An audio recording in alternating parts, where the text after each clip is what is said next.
Welcome to More Than Numbers, a series presented by ICES where we're going to take a deeper look into how data is used to answer important healthcare questions in Ontario.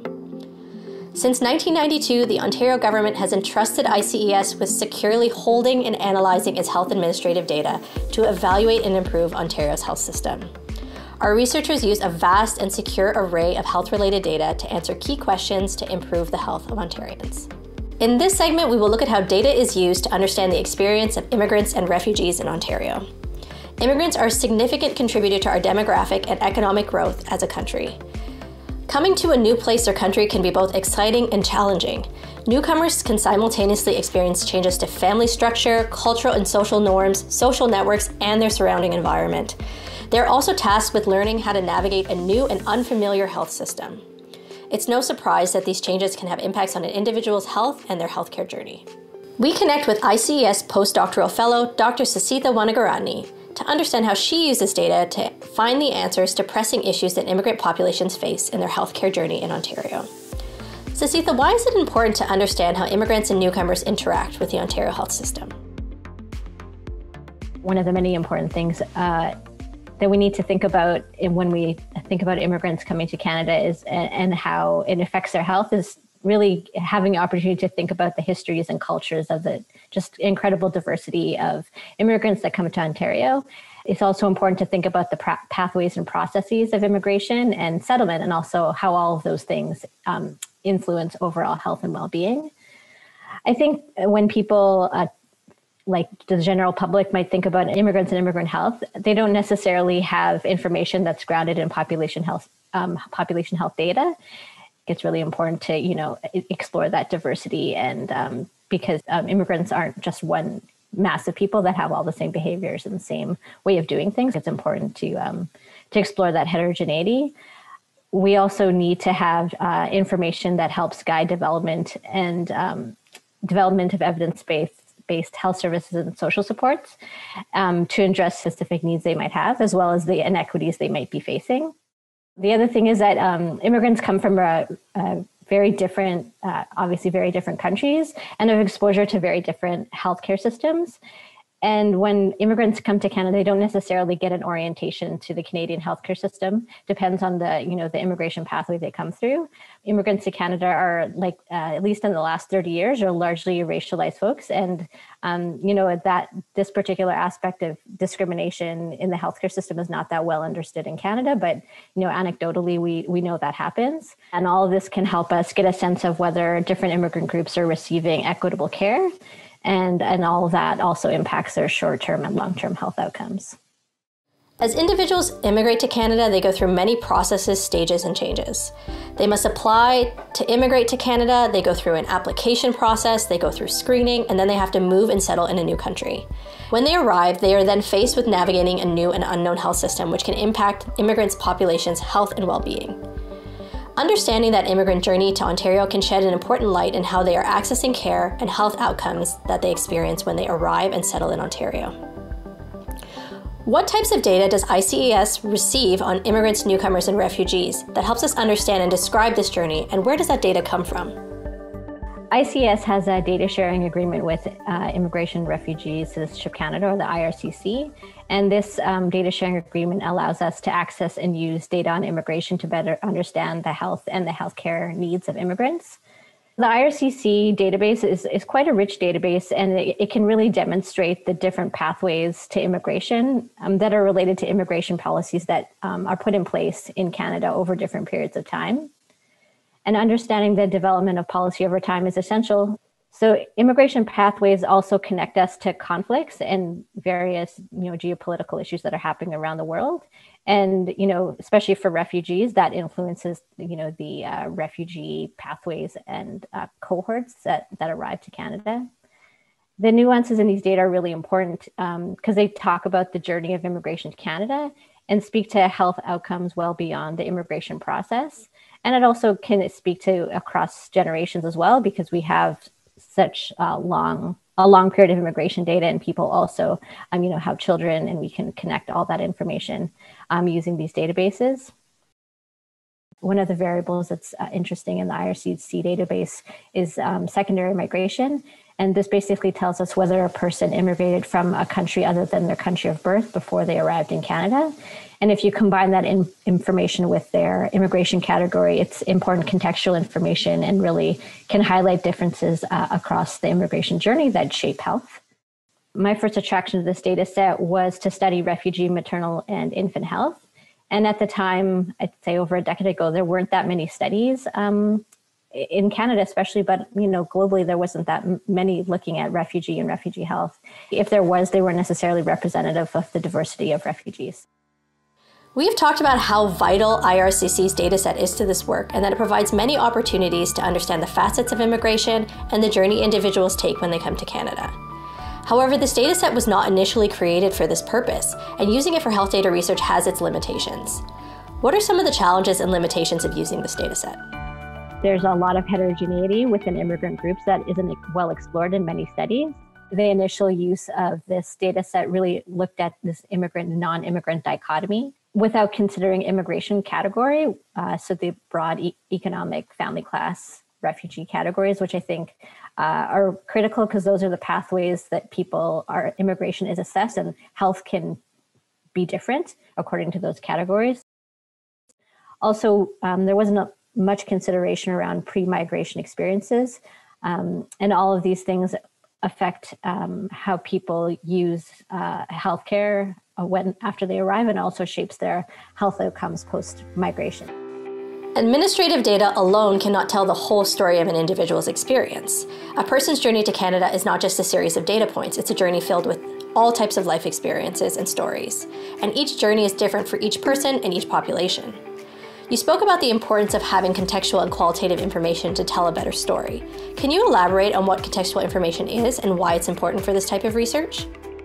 So I think one of the main reasons why qualitative and other contextual information is important is because the data in the IRCC database provides a limited picture of the experiences and just the lived reality of interacting with the healthcare system and living in Canada.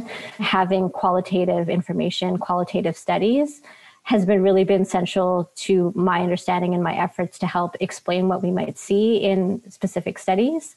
So in addition to having qualitative information and qualitative studies to contextualize our findings, I think understanding this context is essential to ensure that the research we do and the information we provide is responsible.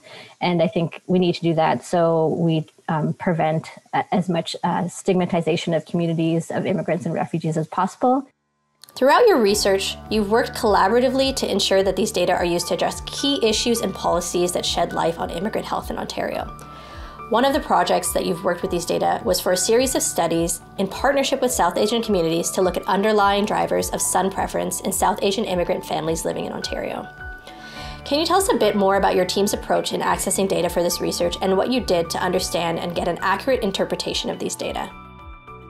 So from a global health perspective, we know that gender-biased sex ratios have occurred in a number of countries, mainly India and China. And considering we know that there are large communities of those folks living in Ontario and Canada, we thought it was important to examine this issue in the Canadian context. And it was really an important entry point for conversations with community and community members. Doing this research in consultation with community organizations really allowed us to have conversations with community organization and members that we wouldn't be able to otherwise be able to have. And this allowed us to start building trust and enabled us to start thinking of ways research can better support the needs of community members and community organizations. And there were a number of studies led by Marcelo Urquia that when we used the IRCC database to look at this issue among immigrant mothers, we looked at a number of countries. And essentially we found that women born in India who had 2 previous daughters, if they went on to have a 3rd child, they were much more likely to have a son than a daughter.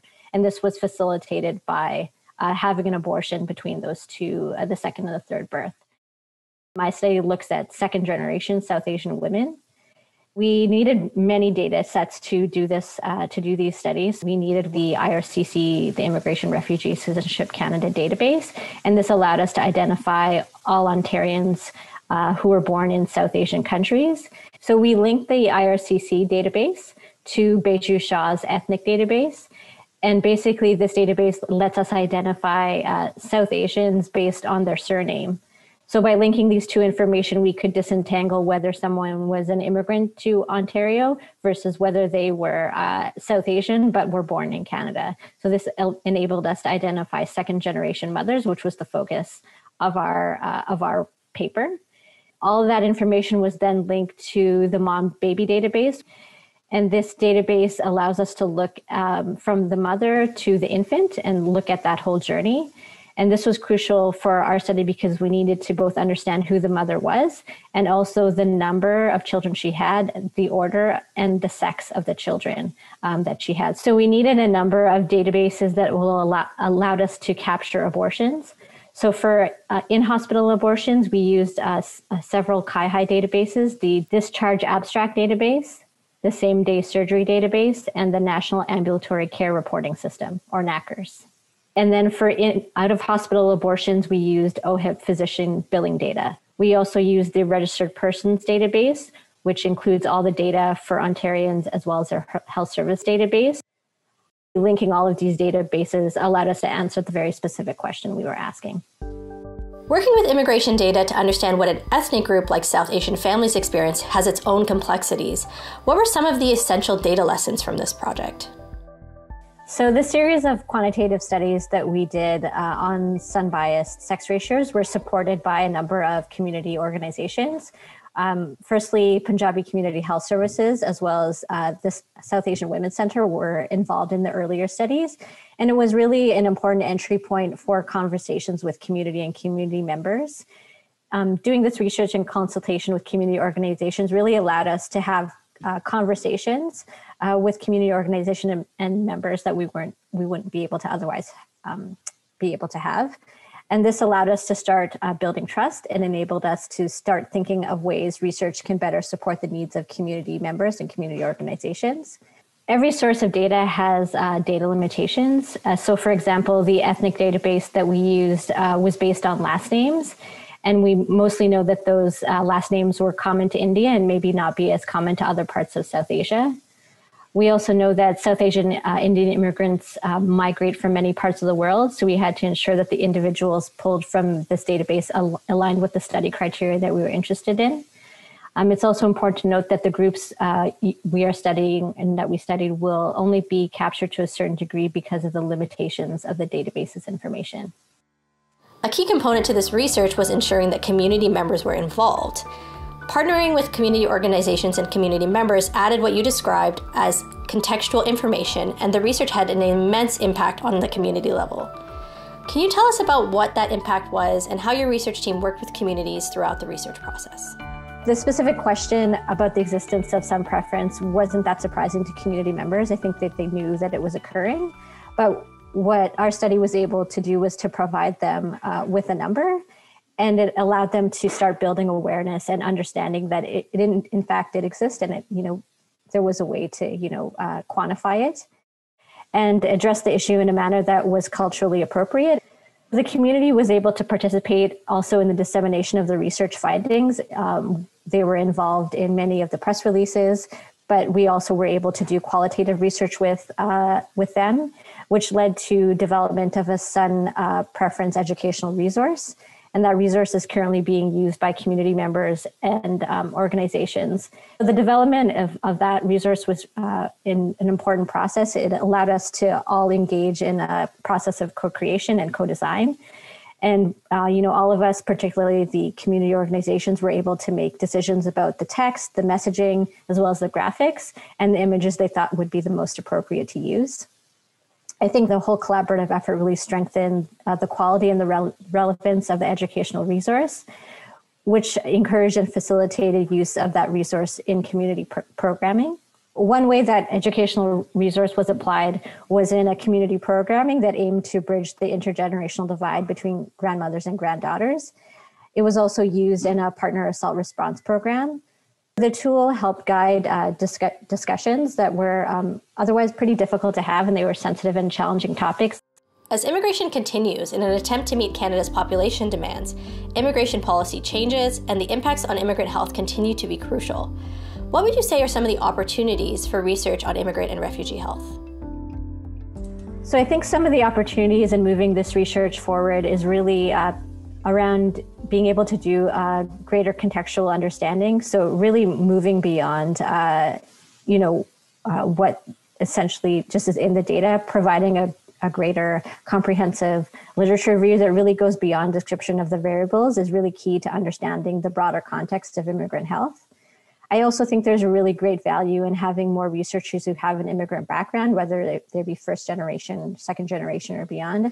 I think it really allows us to have a deeper understanding of the data and understanding the specific community experiences.